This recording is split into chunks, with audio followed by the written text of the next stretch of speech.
Hello and welcome to Cavaliers Corner. I'm Logan Smith here with head coach Dan Pfeiffer. And Dan, we had quite a fun game to watch, at least from the fan perspective, in the 38-36 win over Alderson Broaddus on homecoming. Yeah, it was entertaining for sure. Even on the sidelines, it was entertaining. So, but it was a good game. It was a big win for us, and 2 in a row. So it's good we can build on that. Hopefully going into this week, but it didn't lack the fireworks, that's for sure, in this one. I was going to say, yeah, from the fans' perspective, yes, a good game to watch. From a coaching perspective, I'm sure that 36 points, that's a little different story. So what are some of the things that you think we would have to work on from this week on to the next? Yeah, I mean, we did some really good things, for sure. And there's some things we got to work on. But we played hard, I thought, for the whole game. We were physical, and I think it's the first time we've kind of been real physical for the whole game. We've seen spurts of it, but consistently we were physical, and we played with great effort, the entire game in all 3 phases. That was key, and it's something I've been harping on since day one, and I think we finally kind of did that, and we played pretty well because of that. But there's definitely some things we got to fix. Late there in the fourth quarter, with about 7 minutes ago, there was definitely some plays that help extend some drives for them that we got to get rid of. And if you're not in that situation a ton, those things are probably going to happen. You know what I mean? So the more we're in tight ball games, you can get those things kind of fixed. So it was kind of new to us this year. So we talked about that in our team meeting and the things that we got to work on and some things like that. But all in all, it was a pretty good night, from all 3 phases. Made some big plays in the special teams, which was key for us. Had some big plays offensively, and I think the defense did a pretty good job of limiting their big plays. That was our big concern was, not letting them take a bubble screen for 80 yards or throwing a hitch and turn it into a big play and things like that. And I think they got one on us. That was big. And other than that, I thought we did a pretty good job containing them, and we stopped the run. Is big. And if you can make a team one-dimensional, even if they're a team that wants to throw the ball a ton, if you can still make them one-dimensional, it's going to help you play defense. And I think we did that. Now you're talking about special teams. Kobe Adepoku, special teams player of the week in the GMAC. Outstanding game, 327 all-purpose yards. Most of those came on kick returns. And, that's on top of the fact that he already scored 2 touchdowns in the first half, one on a run, and one on a pass. He just had one of the most outstanding games of anybody this season. Yeah, he's getting better and better. He's only a true freshman, so we got him for 3 more years, and he just keeps improving. Every weekend, we put him out there, and the kick return is, he gets the honor, but it's really the other 10 guys are the ones that make that kickoff return go. And he gets the credit for it. But we've been working on kickoff return, for a few weeks now and knew we were close. You know what I mean? And so we finally started to put all the pieces together and had to move some guys around and still teach them technique and things like that. And it finally kind of showcased itself, this past Saturday. And we're still not where we need to be with the kickoff return game. And so we got to keep working to get better. But it was a good start to kind of break out on that. We've been kind of waiting for that for about the last 3 games, to get some big returns. And we've been really close. We just haven't been able to get it. And finally, the dam broke open a little bit, I guess you could say, and we got some big returns out of it. So we got to build on that. I was going to say you averaged 40.3 yards per return on 6 returns. Nobody's averaged that with more than anywhere close to that with more than 1 return. But elsewhere on the ball, special teams. This kind of goes with the offense a little bit. You kind of fake like you're going for it on 4th down, but then all of a sudden Mitchell Walt punts it deep. 1 down on the 2-yard line and 2 very close being down within the 5-yard line.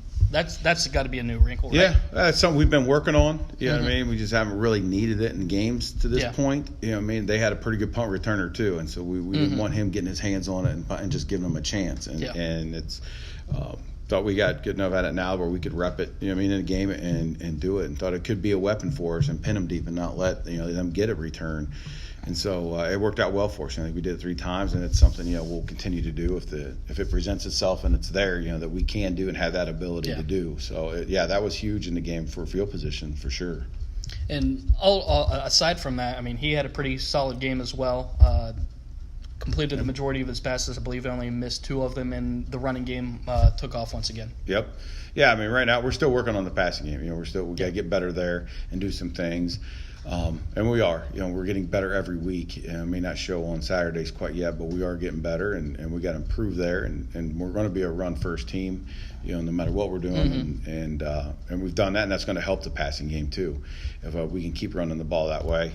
And so, we just got to keep improving in the passing game. That's the one area where we had some spurts that we look pretty good, and then other games, we can't get it clicking. And it's the case, in your first year program as a passing game is usually going to lag behind a little bit, than the run game. And so when we got the guys to do it, we just got to keep working it and get better. And we'll throw in, a few more wrinkles this week and see what we can do to improve the passing game and get us more balanced right now than what we are. So we're working on it. On the opposite side of the ball, the defense really helped in terms of setting up the offense on a couple plays in the first half on turnovers, and then again in the second half with the quarterback sacks and fumbles, and knocked their quarterback out of the game.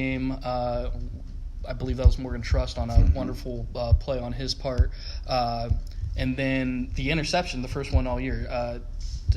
Even though the 36 points were put up on the board, the defense still kind of rose up and showed when they needed to. Yeah. Well, I mean, the 36 points is, it's a lot of points, but at the same time, they earned them, too. Yeah. We didn't give up big plays, and cheap plays where guys were running down the middle of the field wide open. So, they had to go the length of the field and put a drive together and do it. And we can live with that. I've always said, if they can go down and do that, that's great. They did a good job. We just can't give up the big deep balls or the big runs, because we're misaligned or we're not doing our assignment and we give up cheap ones. And I think we did a pretty good job outside of one play where we had a breakdown coverage. They got one on us. Other than that, they had to earn it. We were there on some of the passes they did catch that were deep. We're there though. The guy just makes a great play. Okay, that's fine. They're going to make some plays. We just can't give up the easy ones, and we did a really good job of that. We didn't give up big runs, like I said, and we didn't give up many cheap pass plays. And if we do that every game, I think we're always going to have a chance. And I think every coach in America is preaching about that. Is we got to stop the big plays. When they say big plays is the ones where somebody's loses an assignment and the guy's breaking free, whether it's a run or a pass. I mean, that's what'll kind of tear you up. If they want to throw a post and we're there and a guy makes a play, great, and things like that, that's fine. But you can't, like I said, let a 5-yard hitch turn into an 80-yard run. You can't let a typical inside zone play break for 50 yards. You got to tackle the guy and get him on the ground. And usually the big plays, typically especially in the run game, are going to come from missed tackles. We track that every week, and it's something we got to keep getting better at. But when you get big plays in the run game, it's generally because 2 or 3 guys missed a tackle and then he breaks loose. And so we got to keep working on that. But I think we took huge strides from the previous week to Saturday defensively in that area. I think the secondary is getting better and better. They're getting more comfortable in the coverages and their technique and what they're supposed to do, and just route recognition and what teams are trying to do to them. And I think that showed a little bit on Saturday too. And we still got a lot of work to do and a long ways to go to get where we want to be, but they took a huge stride defensive there, and we think we did a good job pressuring the quarterback finally, getting some guys moved around in right spots now. I think that's usually the big issue too with the new staff, is you're trying to find out who can do what. And we're going into was it week 7 now? And we still are kind of finding things out about our guys. Maybe he's better here and this guy's better there, and so we're still kind of moving some guys, and it'll probably be that way for the rest of the season as we get more acclimated to the incoming freshmen that came and some of the older guys that we don't know that well. We're starting to figure out what they can do and getting them in proper spaces. So I think that's going to help us, all around too, special teams, defense, and offense, is getting guys in the right spot. And we're still tinkering with that, weekly. So, and then you throw injuries on top of that and stuff, and guys are going to get an opportunity and they prove themselves. And so that's going to keep ongoing, like I said, until the end of the season. So it'll probably still go through spring ball, possibly. You bring in some more kids and then you still figure out who we have and what they're good at. So you got to remember too. People watching, I guess. We already know it, but you're still in your first year here. It's going to be quite a process for everybody to get to know each other, figure out the right pieces to the puzzle, so to speak. But going back to the secondary, you mentioned Ronald Robinson. How big was that interception in the second half? That was huge. That's a 4th down play. It stops the drive. And gave us some momentum too. The biggest thing I think we did too was it kind of goes unnoticed is the 2-point plays. That they didn't hit. If they make both of those, they win by 1. Or the other one that we talked about defensively in team meeting is they're first and goal on the 4. In the fourth quarter there, and we hold them to a field goal. Instead of a touchdown. Huge difference there. There's another 4 points that they could have gotten if they score a touchdown that don't get. So there's 8 points that we kept off the board for them. It was another huge play defensively. And so when we made some timely plays, too, on some down and distance things that put them backed up. And made them go 3rd and 12, 3rd and 17, and things like that were huge for us. And if you can get teams backed up like that, it's better. for the defense can kind of do what they want. We can blitz, we can play cover, we can kind of pick whatever we want to do at that point in time, rather than being 3rd and 2 all the time. Now the offense kind of controls, the change as far as what they want to do. And so that was crucial for us as well. But I think the defense made some really big plays, in that game at crucial times. It kind of just goes unnoticed, and you don't think about it till you go back and watch the film and go, wow, okay, that was pretty impressive there. So we got to build on that. We can't go backwards now. So I told him, I said, you've kind of set the standard now where we're at. We've gotten better each week, and now we got to keep getting better now. We can't go backwards, from this point. So the only thing I also want to touch on this week's game is then the roughing the kicker penalty at the end. And as soon as I saw that, I'm like, okay, well, that's got to be a tough hit on Cole, but he just pretty much won the game right there. Yeah, it's huge. I mean, we knew they were going to come after it, and so we had basically kind of a max protection going, but we could still cover too because they had a dangerous cover, so we couldn't just wholesale and bring everybody in for coverage, and that. And so we knew they were going to come after it, and we did a pretty decent job, from a protection standpoint. He got the ball off, they just brought everybody and roughed him, and I was kind of shocked too, but we'll take it. It gives us something like first down, and then we can run the clock out. But at the same time, like we talked about in the team meeting, is we shouldn't be in that situation. We're 3rd and 2. We get 2 yards and the ball game's over, and we don't get it.